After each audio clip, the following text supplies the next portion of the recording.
This is the stator with the rotor removed.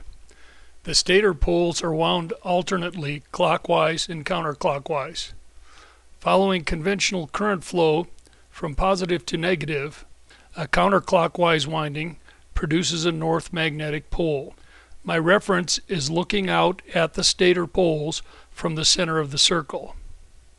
The pole you see at almost 12 o'clock, just to the right of that white plastic, is wound counterclockwise and produces a north pole.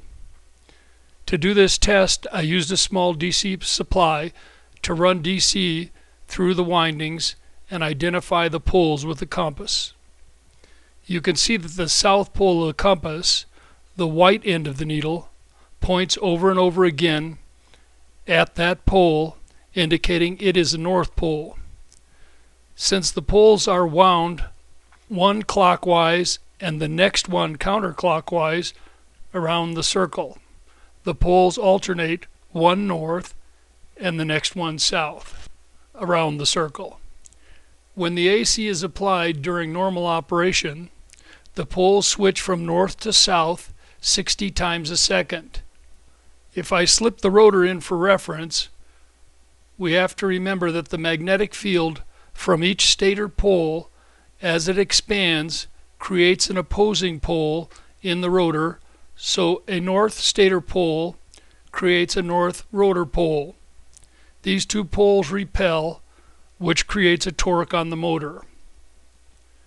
There are about 5 rotor segments across from each pole at any time, with about 1/2 rotor segment between poles. Here is an animation of the motor in operation. I've taken liberties by removing most of the turns of wire on the stator poles and opening up the space between the poles for clarity. Notice how the poles change from north to south, and if you follow the north around the circle in the direction of rotation, it appears to be rotating. The cycling of the stator poles from north to south causes this apparent rotation of the magnetic field.